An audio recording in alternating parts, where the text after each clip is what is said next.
Welcome to Oyate Today. Oyate in Lakota means people. Brought to you by Native Sun News Today.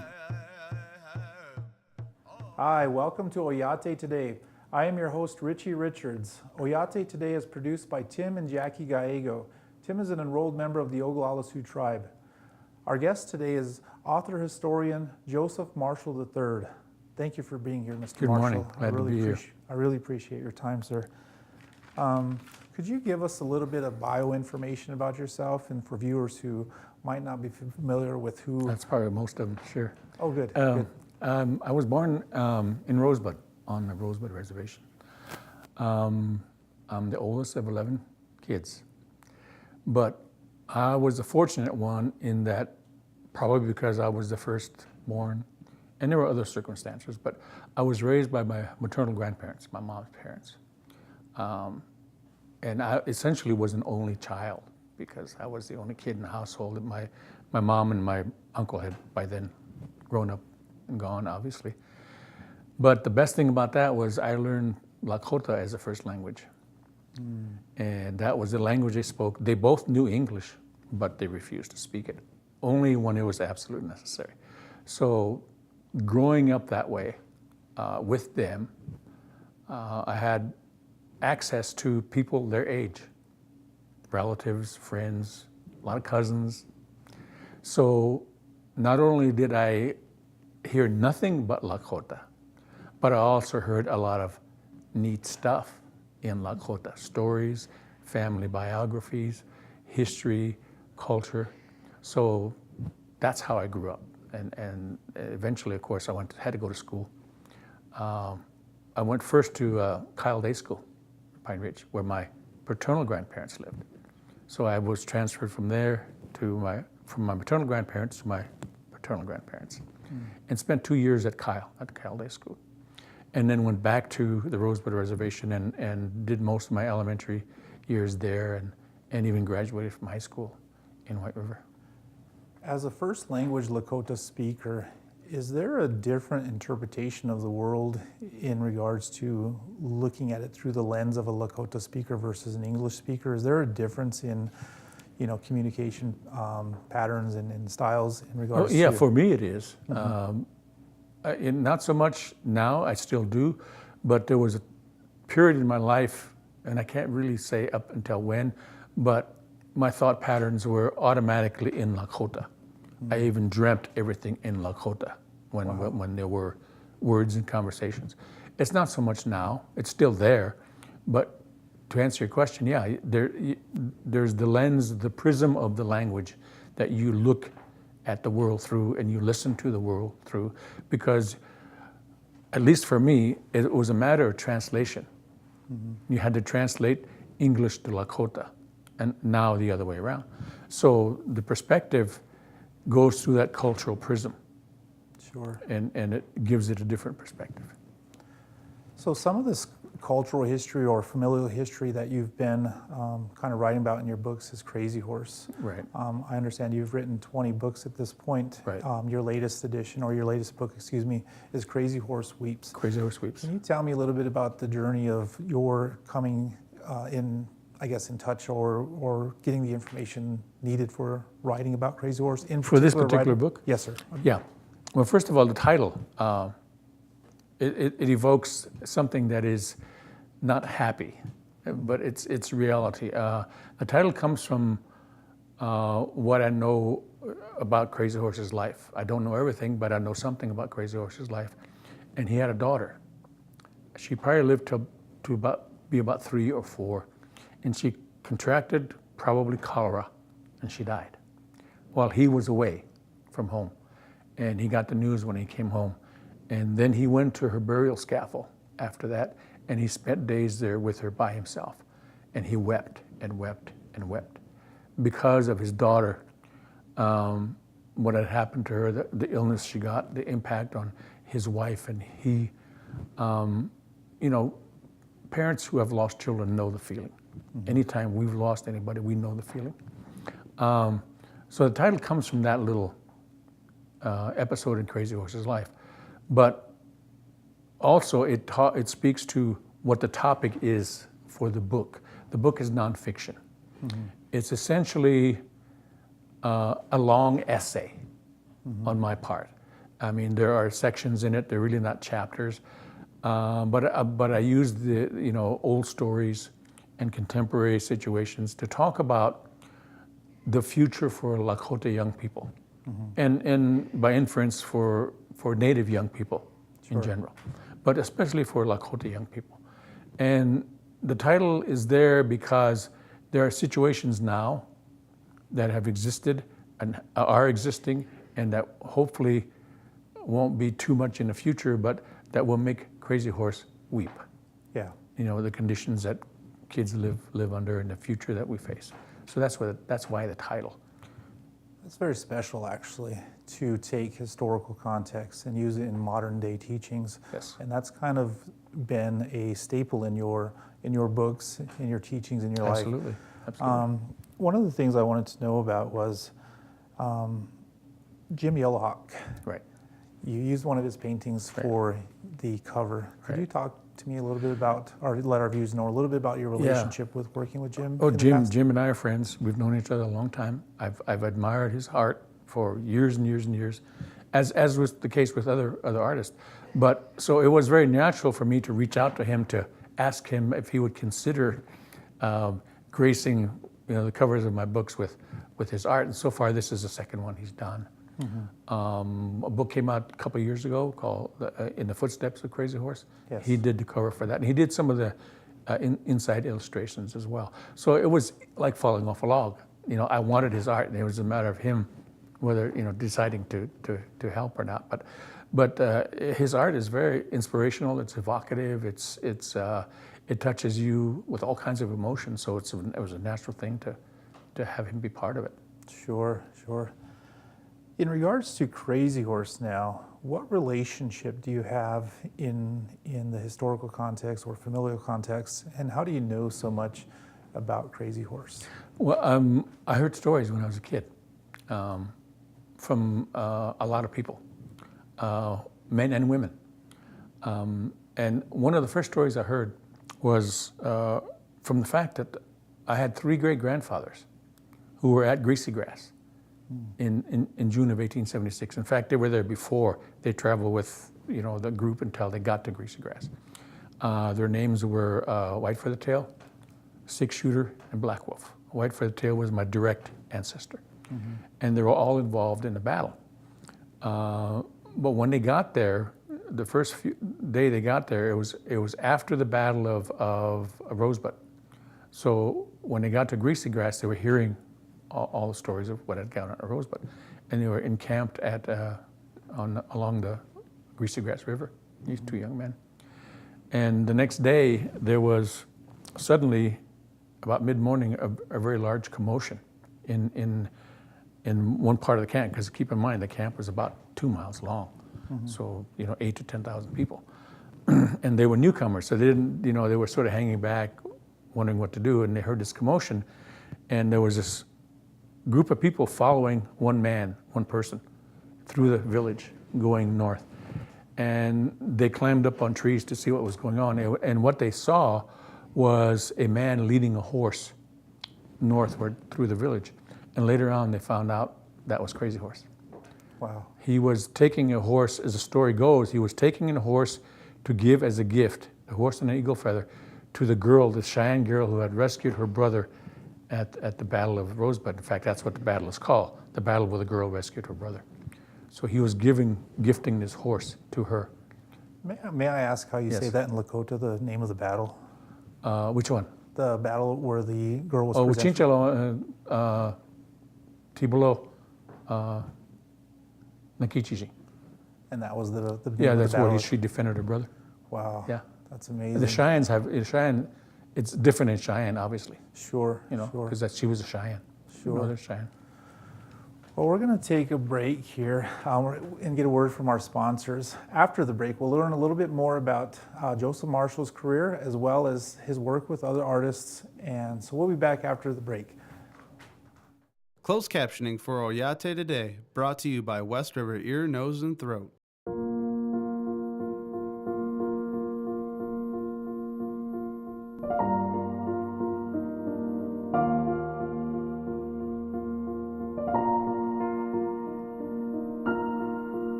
Clark had joint replacement surgery 6 months ago. To his grandson, he is still the MVP. Black Hills Surgical Hospital, bringing more life to your years. Our school has great students and dedicated teachers, but we need our community volunteers to help us to provide a broader view of the many ways a good education can point to a bright future. Did someone say volunteer? Our team at Black Hills is here to help. In fact, we sponsor events and projects, and our employees volunteer for organizations throughout the Black Hills, including partnering with schools to help students learn more about life outside the classroom. Extracurricular, extra fun.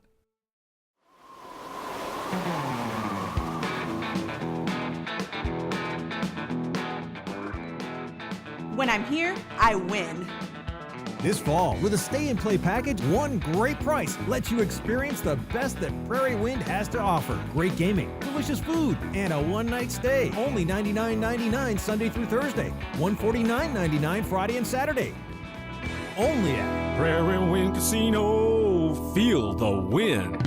The first freeze has hit and winter is on its way. Be ready for our Midwest weather. Over 280 new and used trucks on our lot now, with more traded in daily. Are you from Nebraska, North Dakota, South Dakota, or Wyoming? We want your trades. They are worth more to us than any auction vehicle. Check out this month's truck specials. Save $2,000 on these Chevy and Ford trucks. This 2008 Chevy Colorado, now $79,888. This 2007 Ford Explorer, now $11,988. This 2008 Chevy Silverado, now $19,988. Feel the difference at Rapid Chevrolet, Rapid City.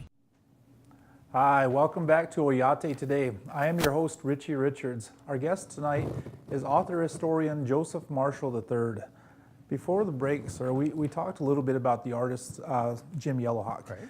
And in other books you've used and worked with other artists for illustrations, for book covers. Right. Could you talk about some of the artists that you've worked with? Yeah, in addition, Jim, by the way, also does a calendar that I do every year, the Lakota Way calendar. He's now the artist for that, has been for 3-4 years.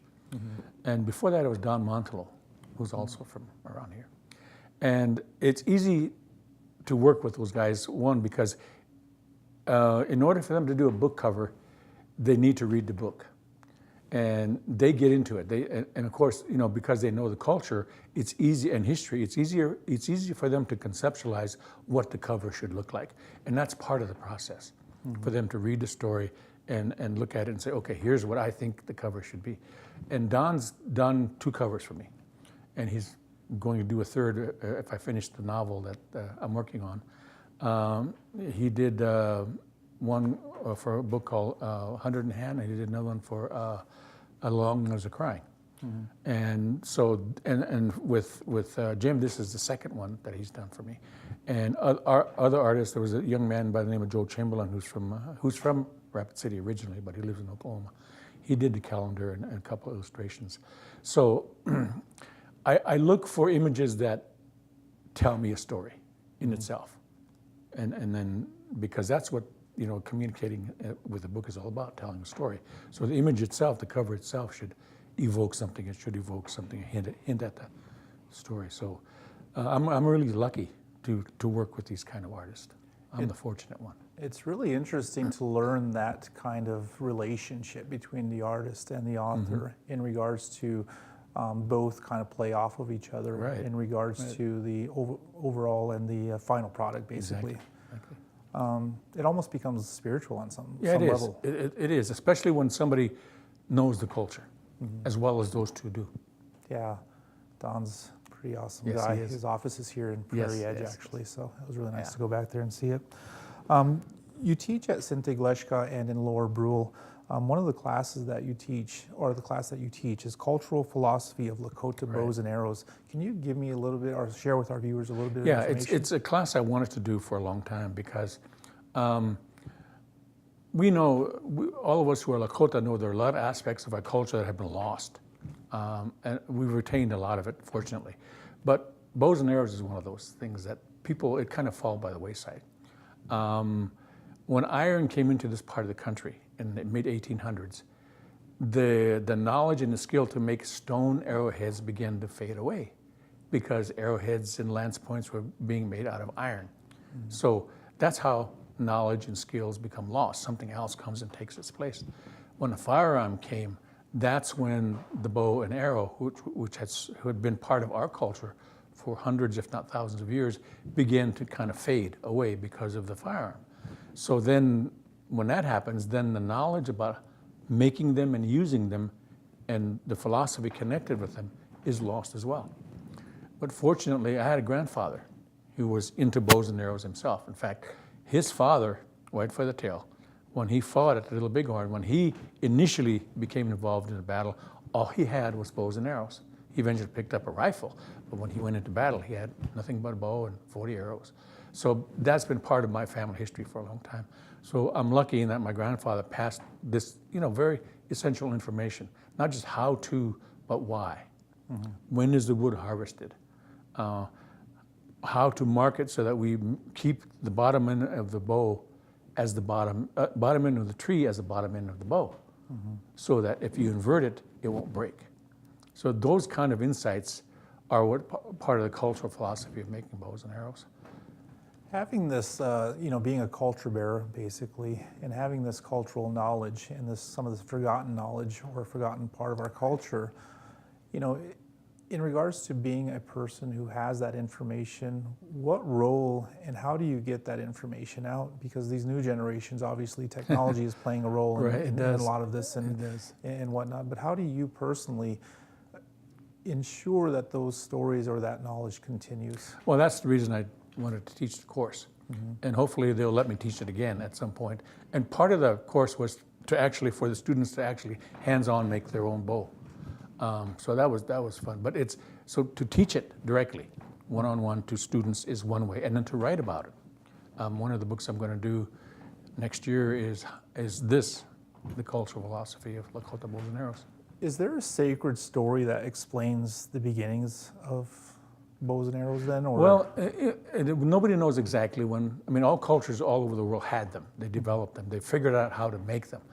The mythical connection or the spiritual connection we have is that the bow comes from the moon. And you've seen it. Everybody's seen it. The thin sliver of a new moon. Yeah. That's what the Lakota bow has to be made to resemble. And it's both spiritually and physically, physiologically sensible, because when you copy that design, where it's thickest in the middle, thinnest on the ends, it withstands the stress of being drawn thousands and thousands and thousands of times. I have a bow that I made back 8 years ago, and I'm sure that I've shot it like 10,000 times. Mm-hmm. And it looks like that when it's strung. It looks like that new moon. So the bow comes from the moon, and our arrows come from the sun. Anytime you see the sun's rays through a bank of clouds or through a forest, they're as straight can be. Mm-hmm. So the philosophy is your arrows have to be as straight as the sun and as powerful as the moon. I see. And so is there a class that currently teaches how to make these bow and arrows then, or is there somewhere? Not that I know of anywhere else. I'm sure somebody, primitive archery is sort of, experiencing resurgence. And there are people who are into that kind of thing, but this is specifically Lakota primitive archery. Sure. So that, and I want to make sure it doesn't go away. And so is this curriculum or this class that you've developed, is this going to be something that you're going to share and encourage others to do then? Absolutely. If somebody wants to come and learn enough to teach it, I'm glad to teach them. That's awesome.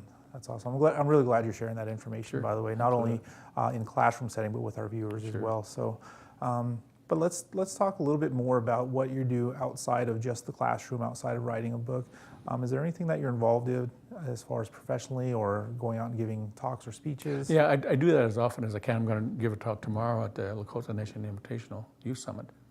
Whenever I can, I do that, just to share information, and I never turn down that kind of an invitation. I do that, and I teach at seminars. I teach leadership seminars about Crazy Horse and Sitting Bull and other people, because I think leadership among us is very, very critical. It's important to our future. And basically, my life is about writing stories, writing books. I'm always thinking ahead of what's going to be the next 2 or 3 projects. I'm working on 2 books right now. I wouldn't doubt that you're a few steps and a few steps ahead of a lot of us. So right. I really do appreciate it. We're going to take a break, Mr. Marshall, and after the break, we'll learn a little bit more about the writing process and some of the professional projects that Mr. Marshall is currently involved in. So we'll be back after a word from our sponsors.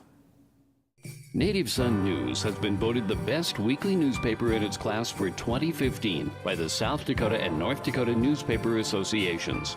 You can find a copy of the Native Son News at many businesses and vending machines in Rapid City and the surrounding area, and on all 9 reservations. We publish every Wednesday, so advertisers and subscribers can reach our diverse readership by calling 605-721-1266. The Native Son News covers the other side of the story. You maybe know that earning a GED can increase your lifetime earnings, can be a first step into a university or technical institute. But maybe you don't know how easy preparing for the GED test is anywhere in the Black Hills. Classes are free, a service of the Career Learning Center of the Black Hills and Black Hills Special Services Cooperative. Go online to learn more or call. Earning a GED can change your life. I used to think news is news. It's all the same. But it's not. There's a big difference between local broadcast news and cable news. See, local stations are part of my community, connecting me to local news, weather, and sports on every device. It makes sense. Get the news from the people I trust who actually live here. No agenda, no bias like on cable shout shows or social media, just facts. For news I can trust, I stay local. Support your local stations. Text TV to 52886 today. If you're talking, they will hear you. Why are we getting killed like this? Kyle's not here. Got caught drinking beer in the park a couple of nights ago. Really? Yeah. 0 tolerance. He's out for the season. Harsh. Hey, he knew not to drink. We've made that clear to all of our kids, right? No, not really. Bill, if we don't tell them what we expect and why they shouldn't drink, how are they gonna know? Talk. They hear you.